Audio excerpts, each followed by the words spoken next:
Rep. Lauren Boebert wins GOP primary after switching Colorado districts. Hurd, Craig also notch wins.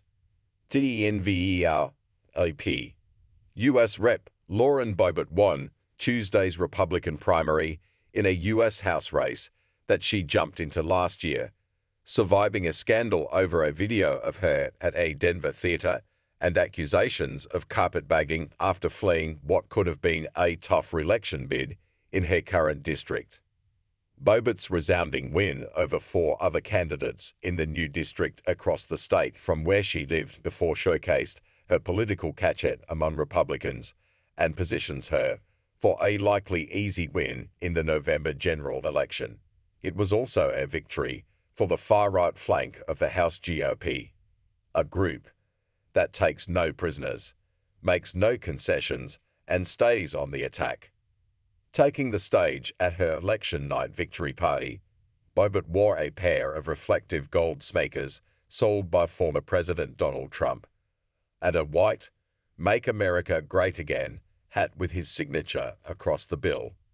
America will rise again, and I am so excited that you all are here to be a part of it with me, Boebert said to Applause. Boebert responded to questions about her switch to the 4th District by saying, "While the crops may be slightly different here in CD4, the values are not."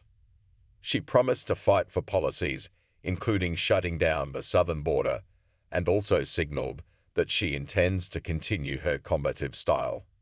"A lot of folks criticize my approach on things," Boebert said, "but I learned very early on in Washington, D.C., that nothing happens without force." In 2 other closely watched Republican contests, attorney Jeff Hurd won the primary for the 3rd District seat currently held by Boebert, and political consultant and talk radio host Jeff Crank defeated Colorado GOP Chairman Dave Williams, who was endorsed by Trump, in the 5th District. Boebert built national hardline conservative stardom that likely made it easier for her to weather the scandals of the last year, which included the video of her vaping and causing a disturbance at a musical production of Beetlejuice. While the theater incident and district jump rattled some Republicans, Gilbert Kenzier shrugged them off, saying, "Who's perfect?" Kenzier said he voted for Boebert because she shakes things up. "It's gotten too staid. Same promises, nothing happens," he said. "We need to get rid of the old farts." On Tuesday, she beat a group of more traditional, homegrown primary candidates who had far less name recognition and generally less combative political styles. Former State Senator Jerry Sonnenberg, current state reps Mike Lynch and Richard Holturf, and parental rights advocate Deborah Flora. Sonnenberg congratulated Boebert and pledged to support her, saying, "I'd look forward to helping her win this seat in November and then being a resource to her on rural issues in this district." The 4th District, which sweeps across a wide expanse of ranches, ghost towns, and conservative parts of the Denver metro area that make up much of the plains of eastern Colorado, overwhelmingly went for Trump in the 2020 election. The seat opened up after former Republican Rep. Ken Buck resigned, citing the divisiveness of today's politics and his party's devotion to Trump.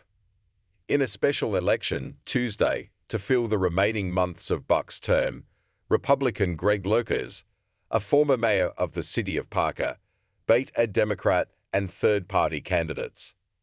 In the 5th District, which is home to the city of Colorado Springs, Crank bested Williams after the latter faced condemnation from fellow Republicans over his leadership, including the use of party resources to boost his own campaign.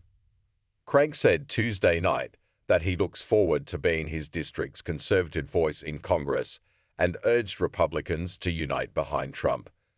Posting on the social platform X, "We have a country to save from Joe Biden's open border crisis and the failure of the Democrats' economic policy."